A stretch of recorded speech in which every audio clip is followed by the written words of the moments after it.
Hi everyone, Andre here, and today we're going to look at legato. Legato is a technique that uses just the left hand to create smooth passages. So the difference is that instead of picking each note with your pick, which would probably sound something like this, we just make it a smooth movement on the left hand, and we get this kind of sound. So after alternate picking is the second most crucial technique because it can really make a big difference in your phrasing. And we're actually going to have a session about phrasing and all the kind of stuff. But this is a requisite for it. So it's very important to practice it. And it's made up of two movements. One is called hammer-on, which is when you play a note with the pick, and then you use just this hand to create another note. Okay, so this is called hammer-on because you're actually hammering on with your finger. And then pull-off is the opposite. So we play one note, and we pull this finger off the fretboard and generate enough vibration so that the next note sounds just as clearly as the first one. When you combine these techniques, you get the legato. So instead of doing only hammer-ons or only pull-offs, you just do it all at the same time. And you get this kind of sound, which is kind of cool. So I'm going to explain a little bit of the mechanics of the technique, and then we'll get into some cool exercises.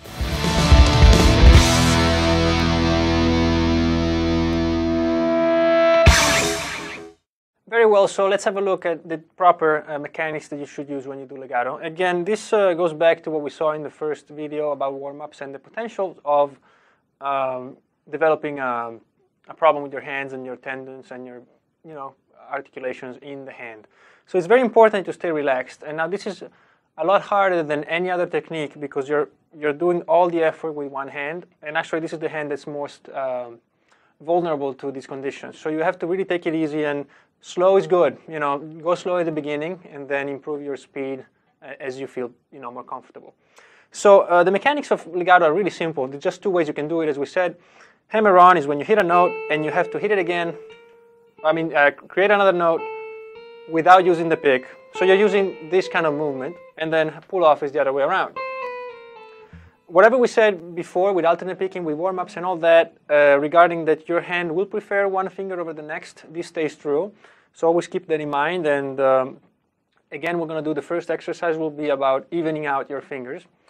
And there's three things you always have to look for when you do legato. So first of all is be relaxed.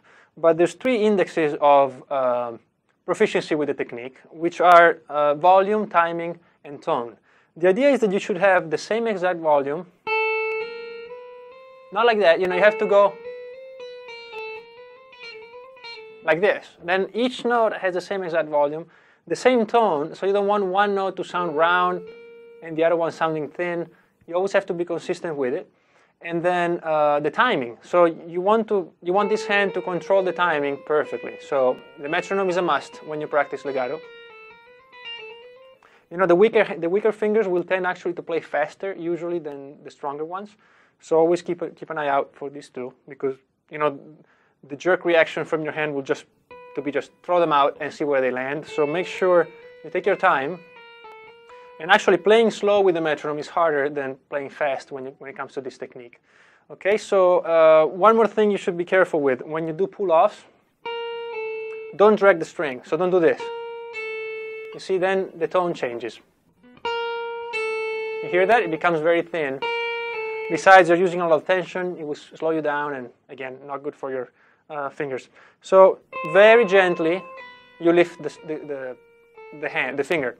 If you only simply lift it, you won't get enough volume. So again, we're trying to get everything even. So just a little bit of drag. Okay, so you play the note, and as you lift it up, almost 90 degrees, you also give it a little nudge downwards. Okay, don't overdo it, but that's actually how you play legato. Hammer-ons is easier. Just, slam your finger on it. The thing you have to be careful with is to do it fast. You don't have to play fast, but when you're actually hammering on, you can't take forever because you'll mute the string before you actually are able to generate enough vibration to get a note. So play as slow as you want, but when it's time to hit the note, you have to come down quickly. Okay, so the string will have momentum and it will keep vibrating. like that. Okay, if you take your time, each note you play will sound lower and lower, and it will sound like crap, so don't do that. All right, so in order to develop all this, we're going to do some exercises, and the first one will be a very simple one, and probably one of the most useful things you can do for your left hand.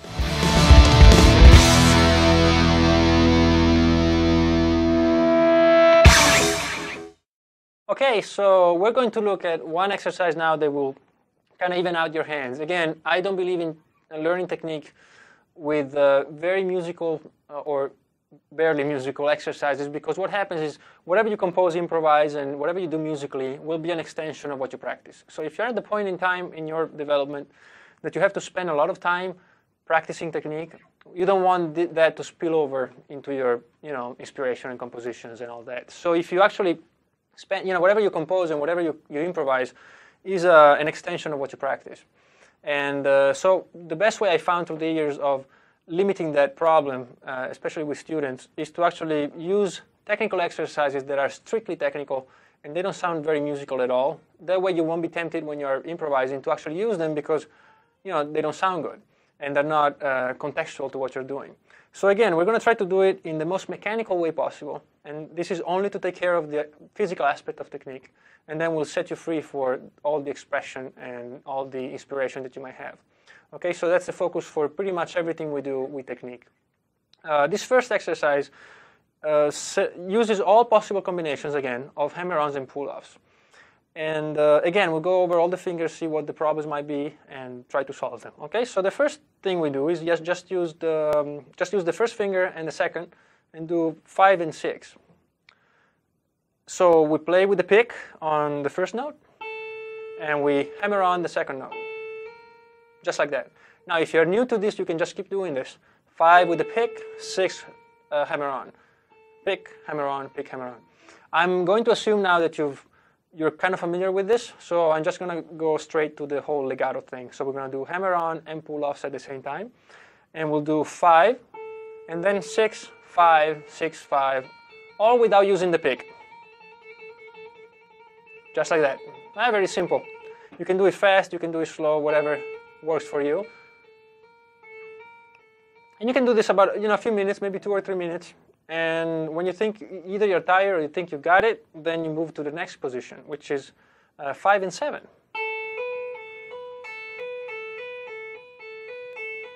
And you might notice here that you don't feel as comfortable as the first two for the same reason as before, and then you go to 5, 8.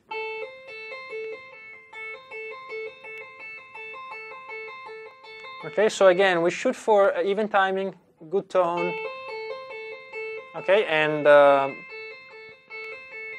same volume for all the notes. So we have all the possible combinations with the first finger as the point, the focal point. Then we move to the second finger, which is the middle finger, fret 6, and we'll do 6 and 7. So you'll notice a bit, it's a bit harder here.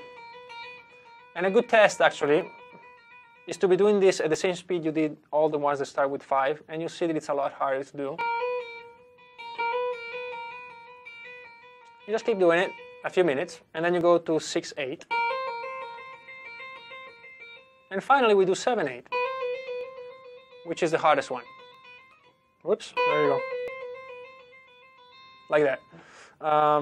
Problems you might have usually will be a matter of not getting there on time, so your timing will be a bit off, and that's all you have to do there, just repeat it, keeping that in mind. And also you might notice that your fingers lift up a bit more than usual. That's fine. This technique actually needs a bit of momentum to produce enough volume. Don't overdo it, but you don't have to be very close to the strings, as close as possible, but you don't have to be overly cautious with it. When you go to faster speeds, then you'll have to worry about it, but we'll see that in in the next few exercises. So let me show this to you from close-up so you can have a look at the mechanics, and we'll move on.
All right, so you worked on your separate combinations, so now it's time to put them all together in one big exercise.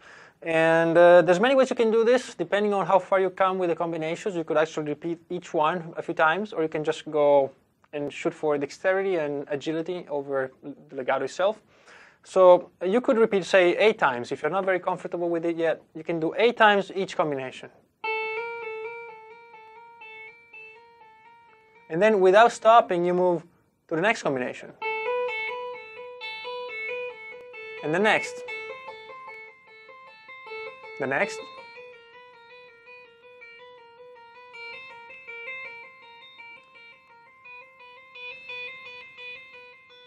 You see, I'm going through all of them without stopping. Now, if you feel better about, if you've done your homework and you're feeling kind of good about this, then you can do it 4 times, then 2, and maybe even 1. So if you do it once, you'll be switching from one combination to the next. And that way you'll really have kind of a tongue twister for the fingers. It's very good for dexterity. And so the point is to actually do this going all the way up and then coming back down. And the switch from one string to the next, you can help yourself with a pick. All right, so you can do this string, for example. And then when it's time to change a string, just pick the first note and continue. Okay, that's fine, and it will, will help you be relaxed as you do it. And this one too, we're going to see from close up and see if you can catch something that you might have missed on the first exercise.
This next exercise takes advantage of what you've already done with the warm-ups, which was using all possible combinations, the 24 combinations we used in the very first video.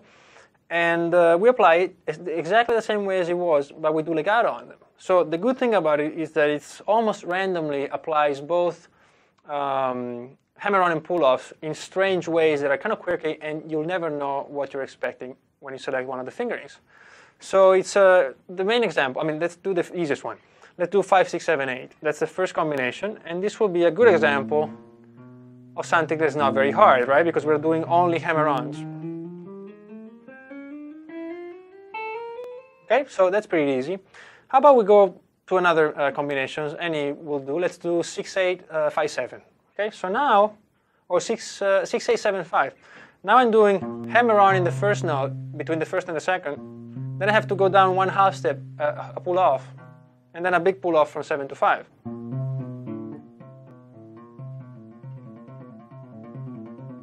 And I have to do this without screwing up, because your fingers will kind of tend to do whatever they want when you're playing fast and in such close frets. And so you do that, and again, as always, repeat as many times as you want on one string if you're going for control the technique. If you're going for agility and dexterity, go for fewer repetition on each string and just move it up and down. So for example, we do this one 6, 8, 7, 5. We can do it maybe once per string and just work our way down. Okay, once we're in the first string, we go back up. Right, if you can avoid using the pick like I did now, well, even better. It's going to be even better for your technique. And I'm going to show you a few combinations, maybe a couple, maybe 3 from close-up, and you should do all 24, so that's a good practice. Also, if you've begun to warm up before your practice sessions, you can include this as your warm-up routine as well.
Very well, so now that we've got this figured out, again, we're moving on to something that's more usual when we play actual music. So we're going to go to diatonic positions, and that means bringing out again those three main patterns we use, which we were doing in alternate picking, was 5-6-8, 5-7-8, and 5-7-9. Again, depending on the size of your hand, your experience, if you want something to be a bit easier, move it up the fretboard. If you want it a bit harder, you can move down the fretboard. So we're going to stay on 5 now. And we're going to do the same thing. We're going to play all the possible combinations, 5-6-8, 5-7-8, and 5-7-9, ascending and descending, plus maybe a couple more patterns. So if we were to ascend, we would do 5-6-8 a bunch of times. This is mainly hammer-on, with a pull-off between the 8 and the 5, which is the end of the pattern. So it's hammer-on, hammer-on, and pull-off to go back to 5. Then, of course, we can reverse it and do 8-6-5, and so it will be like this. Mainly pull off with one hammer-on between the 5 and the 8 at the end of the pattern. Once we control that on each string, so this I've done it on the second string for the benefit of time, but you have to do it on separate strings as separate exercise. When you're comfortable with it, you can just mix it up and do again all over the strings. So it will sound something like this.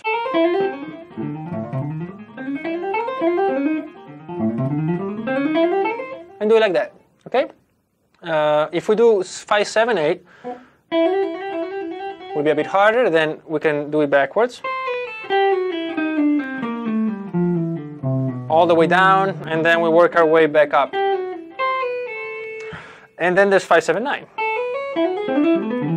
which we can do like this, backwards, or we can actually come up with a new combination, which I'm going to show you. We're going to do this, just to add a bit more dynamics to the thing. It will be 9-5, 7-9, 7-5. Now don't worry about this too much now. We're going to have close-ups, tabs, and everything.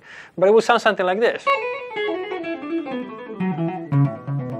Without the pick, okay? It sounds really good, and it's more approximation, a better approximation to actual phrasing. So let's check this out from close-up. I'm going to give you just a few selections. Okay, so we might do ascending with 5-6-8, descending with 8-7-5, and then we might do this open position with this other pattern. Okay, but you have to apply everything to all possible combinations. Check it out.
right, so now we apply this to an actual scale. And again, we start with one single octave, very simple.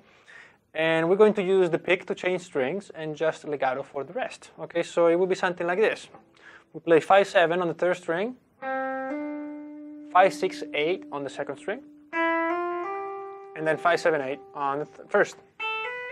And then we come back.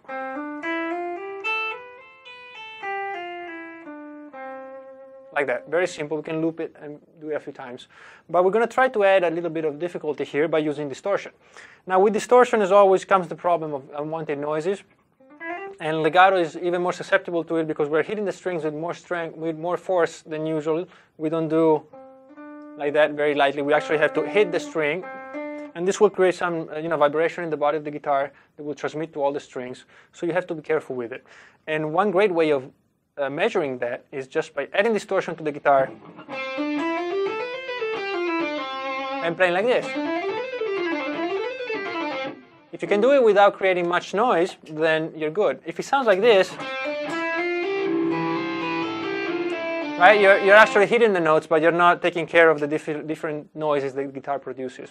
So practice it with both clean sound and distortion. Everything else should be pretty easy for you if you've done the exercises before. So I'm going to show it to you from close-up, and we'll take it from there.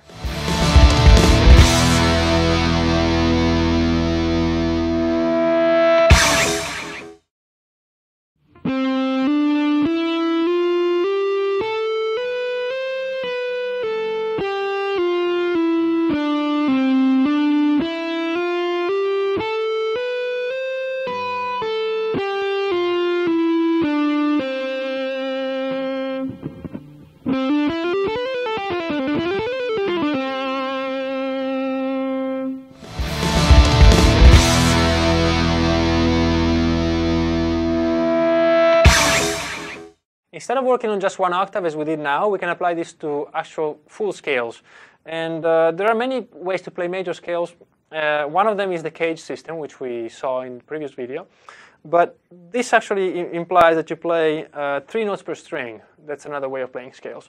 And what that means is simply that you go from any note you want. In this case, we're going to play C major. And just play 3 notes of that scale on each one of the strings. So I go C, D, E. And then I have to change string and find 3 more, which is F, G, A. And then I play B, C, D on the next one. And so on until I complete the whole scale, right? So my fingering here will be 8, 10, 12. Same thing on the 5th string. Then it's 9, 10, 12 for the 4th and 3rd. Then I go to the 2nd and 1st string and I play 10, 12, 13, 10, 12, 13. Now you can see here when we were talking about the very beginning of this course that there are mainly 3 fingerings for scales. One is this, one is this, and one is this. So now you get to use all of them.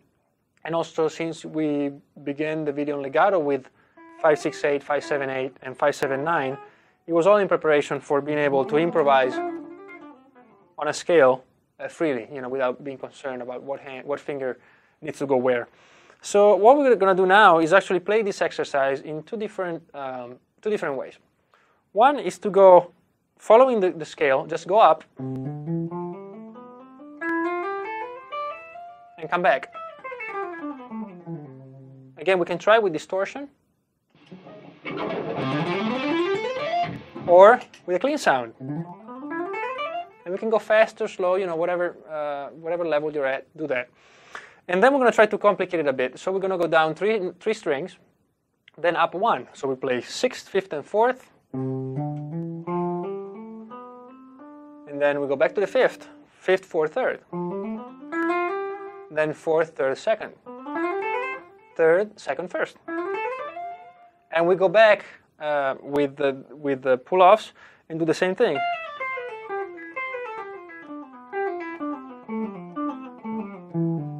Like that. So that mixes it up a bit. And again, we're trying to simulate, without being too musical, we're trying to simulate the realities of improvising and usually when you're just playing and writing music, is that you won't spend too much time in the same place. You'll be maybe go up 1 note, then go back 3, and so on. So you also don't want to practice only ascending and descending because that's not realistic. Okay, so let's have a look at a close-up for both these combinations, and then we'll do something a bit more difficult.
There's one more thing you should know about playing legato, and that's being proficient with moving horizontally as well, not just vertically. Because usually when you are playing legato, you're going for a smooth feel, and you might reach the end of a scale.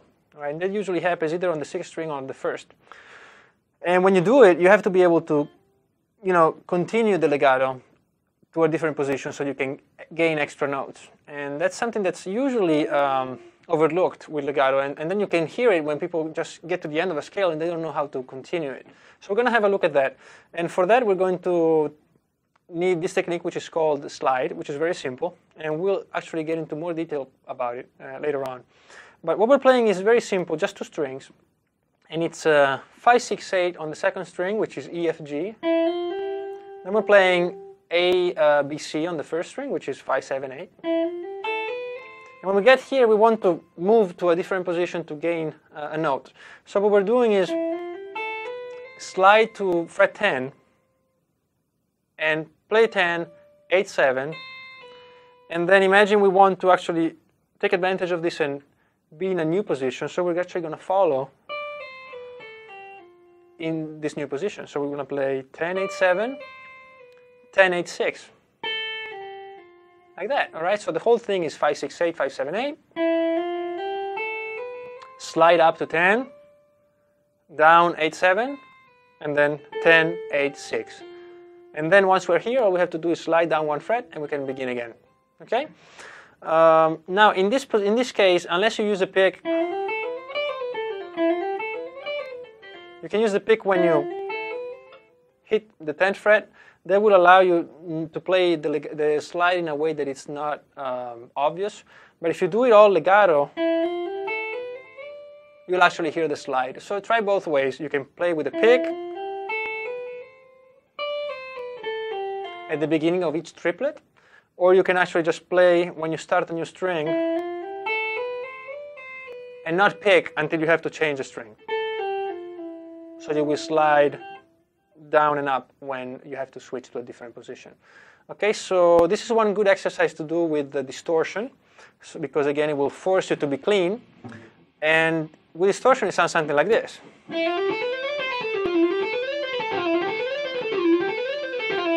With the pick,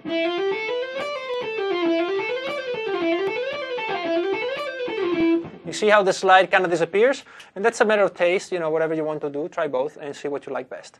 Let me show this to you from close-up, and then we'll move on with the final exercise, which is a cool excerpt from a song, and it will test your legato.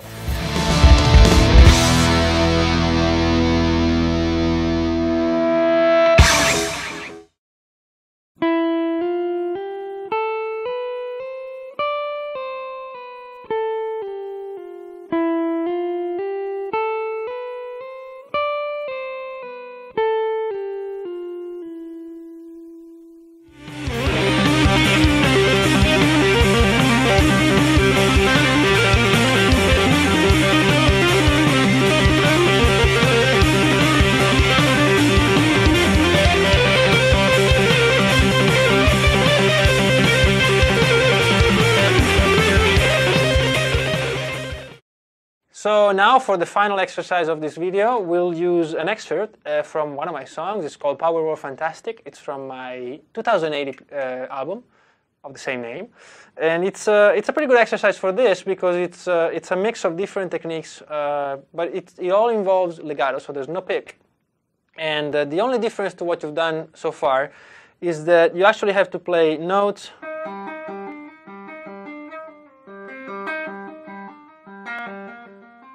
mixed in with the open string. There are a few slides that again we haven't seen yet, but just don't worry too much how the technique sounds. We'll get into that in a later video.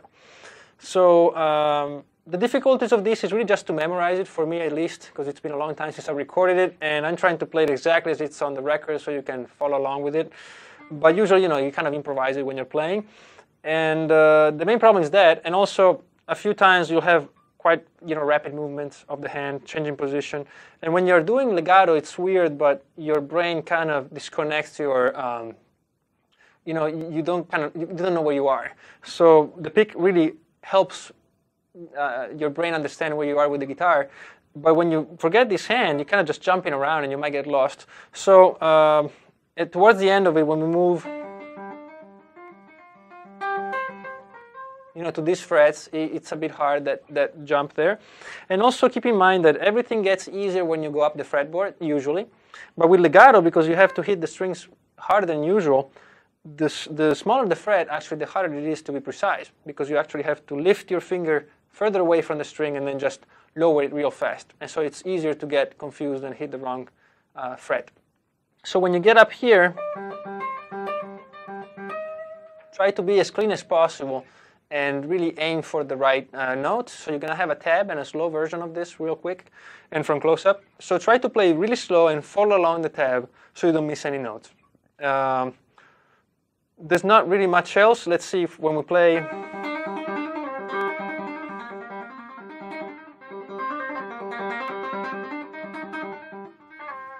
There's nothing really hard. Playing it fast, it is a bit complicated just because you have to memorize and understand when to alternate open strings and tapped strings. But with time it will come. Oh, and there's one more thing actually that's really useful is if you can try to notice the patterns that we use between open string and actually fretted notes. If I were just to alternate between fretted and open, it will sound pretty boring, and it will have the same kind of harmonic information because I'm actually playing the same notes against this open string. So whatever I'm trying to say as far as the actual sound of the scale will be maintained, but rhythmically it will just be boring because I will be playing the same pattern and with no rhythm. So what actually we're doing is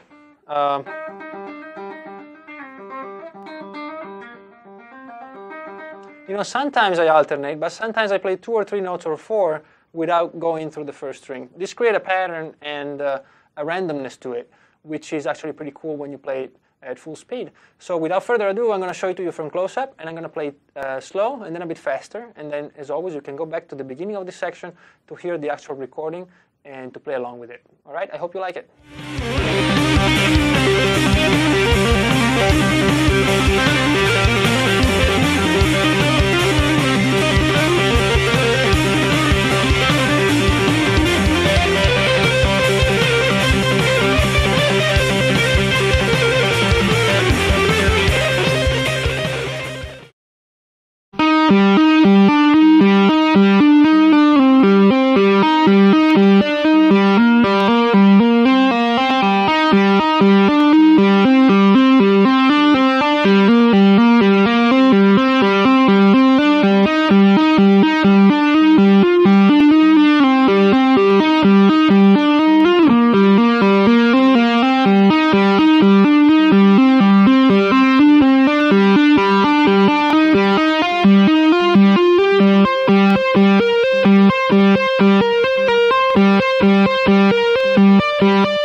well, so congratulations again for getting to the end of the video.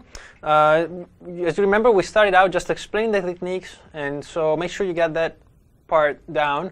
And then slowly we increase the difficulty, so if at any point you find yourself having problems with a certain exercise, try to play slower, but also try to go back and maybe work a bit more on the one that comes before, all right?